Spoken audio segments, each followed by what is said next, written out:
Guys, what's up? It's Drew here playing some Call of Duty Black Ops. Now that's something you haven't seen on quite a while on my channel, but this is previously saved gameplay from a few months ago, and I haven't been on in a while due to demanding schoolwork, sports, and Minecraft. No, I'm kidding about Minecraft, obviously. But I will talk about that, Minecraft, in a brief second. So to preface this commentary, this is sort of a new series I'm trying out, sort of just talking about some topics which may appeal to your interest, entitled Topic at Hand, and I'm putting a lot of time and effort into the series, so please leave me some feedback as I greatly appreciate it. Now, if you do enjoy the series, I will be sure to produce more episodes in the series, either weekly or bi-weekly, and to get this gameplay out of the way, I'm playing some Domination on Hangar 18 using the AK-47 extended mags with the Python speed reloader, and I think that's right. The perks that I'm running are Scavenger, Sleight of Hand, and Hacker, and the orthodox kill streaks that I'm using are Blackbeard, Flying Death Machine, and Cujo's. So now that the gameplay's out of the way, let's just talk about our first topic at hand, which is Minecraft. Now, I've been playing Minecraft quite a bit in the last few months, as I'm sure most of the regular viewers have seen, and I've started a server as well, which is running Bucket 1.8.1, and that IP is glowcraft.dindns.org, which will also be in my pants below the video. But I want to talk about Minecraft 1.9, which will hopefully be officially released in the latter portion of this week. However, Mojang has previously made public 2 pre-releases for 1.9 and another as of today, October 11th, so 3 altogether. However, I've only played the first pre-release, but I'm planning to test out the newest one, which was released today after recording this. But some of the new features in the 1.9 pre-release, from the first pre-release to the third pre-release released today, are animal breeding, potions, enchanted tables where you can upgrade tools and improve their durability and stability, the Ether mod, which is unconfirmed by Notch, but I've heard many rumors that it's going to be included in the official beta release for 1.9, and if you're unfamiliar with the Ether mod, it's basically Nether to a whole new extent. Basically, you make a portal identical to the Nether portal. However, instead of making it out of obsidian, you make it out of glowstone, and then instead of smiting it with flint and steel, you put a bucket of water or just place water somewhere within the portal, and then it will create the portal, and once you go in it, you will obviously teleport to a whole new Aether world. And once you touch down in here, you must recraft all your tools using the equivalent Ether blocks.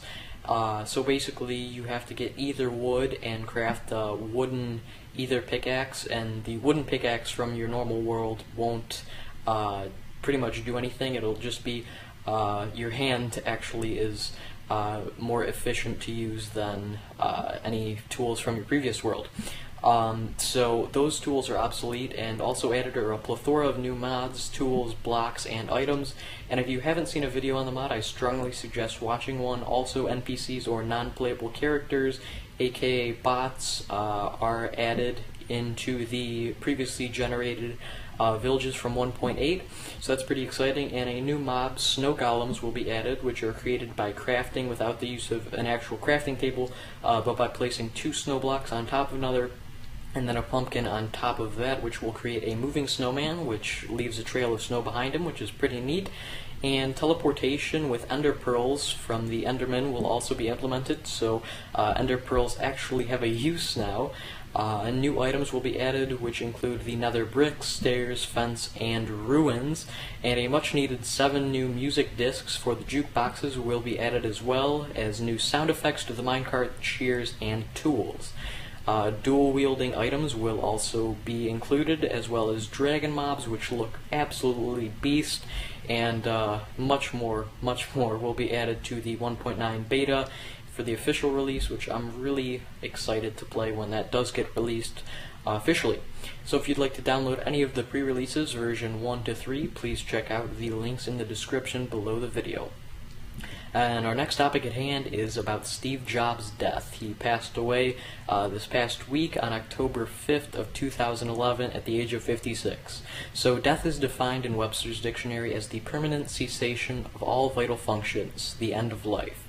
However, with the death of an individual such as high significance in my personal and business life, Steve Jobs may have physically ceased, but his ideals will never end in the heart of myself and others spiritually. Steve Jobs was my hero, and I am comfortable saying that, as odd as it may sound, considering I have never had the privilege to meet him. However, I have officially lost a friend regardless. Steve made such an impact on humanity and modern society alike, whether you'd care to acknowledge it or not. From starting his life as an adopted child, starting his lifetime career in a garage with his high school friends, to creating a multi-million-dollar enterprise, Steve Jobs was a creative genius and so much more. Steve subtly changed each and every one of our lives, and on a wider spectrum, the world. Steve pioneered core software and hardware such as iTunes, QuickTime Player, even the built-in Ethernet port, which is revolutionary. He was the executive producer of Toy Story and influenced Monsters, Inc., Finding Nemo, The Incredibles, Cars, Ratatouille, WALL-E, Up, and numerous other classic titles. Mr. Jobs, as everyone, had to encounter obstacles throughout his life. One battle he fought endlessly, nearly secretively, was pancreatic cancer, which he died peacefully from on October 5, 2011, with his family and friends surrounding him at the age of 56. One way or another, Steve Jobs was a creative genius, visionary, and influential character. There's no denying it. Heck, I'm producing this video on my MacBook laptop. Without Steve Jobs, this wouldn't happen. So Jobs alone changed my life, one person, and that's remarkable alone. Rest in peace, Mr. Jobs. To lighten the mood, I suppose we could carry on a one-way conversation about Call of Duty Modern Warfare 3, hitting shelves earlier next month on November 8th. This title will be developed by Infinity Ward and Sledgehammer Games, and there will be a vast array of new mechanics, features, and gameplay enhancements as opposed to previous titles. The game will contain 3 essential pillars: single-player, multiplayer, and Spec Ops. The single-player will be your standard Call of Duty campaign with multiple missions and various objectives for each mission, and the campaign will take place in various locations across the world, such as Germany, France, England, and America, and prominent characters will return, such as John McTavish, Cotton Price, Nikolai, Shepard, Makarov, and others. New characters include Frost, Sandman, Yuri, and others. Now, the multiplayer aspect, which I'm sure most gamers are excited for, is merely an updated version of Modern Warfare 2 as I've seen it. I haven't actually played it, but that's what it looks like, and I am by all means fine with this, as I love the theme, colors, and the overall feel of Modern Warfare 2. Just all the noob tube, second chance, explosives, one-man army, well, I could go on all day, but that stuff needed to stop. Anyways, all the fan-favorite weapons are returning, such as the M16, G36C, AK-47, MP5, UMP LED-6, M60, Barrett 50 cal, L11 8A, Dragunov Spaz 12, AA-12 Javelin, G18, Scorpion, Riot Shield, Semtex, Throwing Knife, Claymore, C4, and Bouncing Betties. All new weapon proficiencies are going to be increasing your statistics of your weapon, so basically you can slap that onto your class, and you can improve your statistics of your weapon. Now, a variety of new maps will be released with the multiplayer as usual, and they're going to have a whole new sense of verticality, complexity, and overall action. They include Arcadon, Dome, which is not the same as the COD 5 map, Resistance, Underground, Village, and many more. Now, if you actually purchase the Hardened Edition of this game, or purchase Call of Duty Elite, which is the online service that sort of helps you improve your game, you will get all the DLC map packs that are released for Modern Warfare 3 free of charge. So I highly suggest doing that. That's what I'm going to do. And the last bits of details that I'm going to add on this segment in Spec Ops. And Spec Ops is a game mode that was most neglected feature in Modern Warfare 2, so Infinity Ward is sort of upgrading it this time around with all new features such as Survival Mode and Mission Mode in Spec Ops. Now, in Survival Mode, you encounter endless waves of armed gunmen, attack dogs attached with C4 explosive, chopper gunners, poisonous gas, and lots more. Now, you can upgrade your default equipment by killing enemies and earning money to purchase air support, weapons, armor, AI, and extra ammunition, and so much more. Now, additionally, the Spec Ops Survival Mode games will be played on multiplayer maps.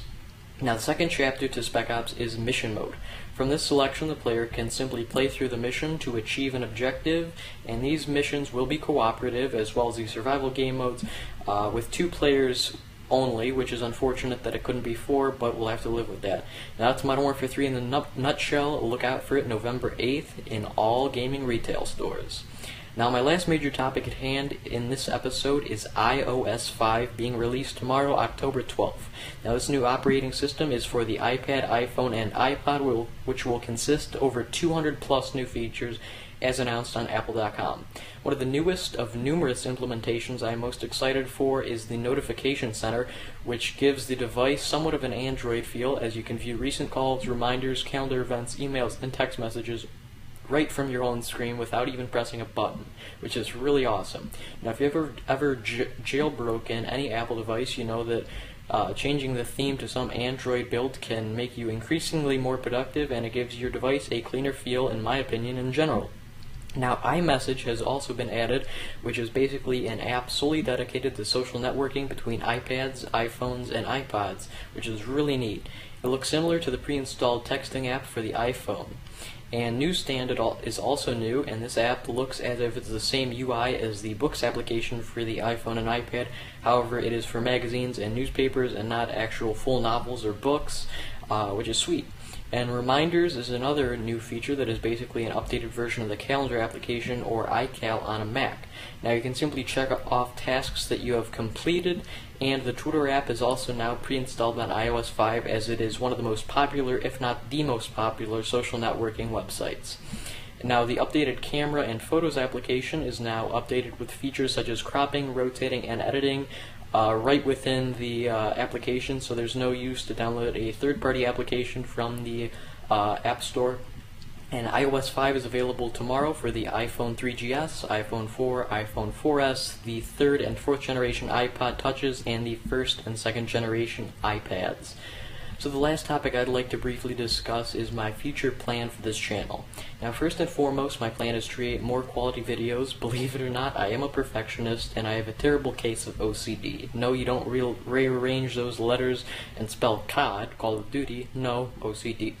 Basically, I am particular on everything. You dread to be some of the people who build stuff on our Minecraft server, because everything has to be perfect to my liking, whether they like it or not. Dose, I am trying to upload more content frequently, as inconsistent uploads leave my views and subscribers in the dust. Third, I'm going to focus more on content and viewers than money. Yes, I do make money, however, it's more important to have viewers and people who enjoy the content. Lastly, I want anyone who has viewed the video up to this point, props to you first of all, to please leave a comment telling me what you want to see from the channel. I can virtually do anything. Also, I am planning on purchasing an additional PC laptop specifically to make non-laggy Minecraft tutorials, as 50 frame per second Minecraft would add a whole new level of professionalism to the channel and any other stuff like that. So thanks for watching, guys. Hope you enjoyed the video, enjoy the rest of the gameplay, and I will see you later. Deuces.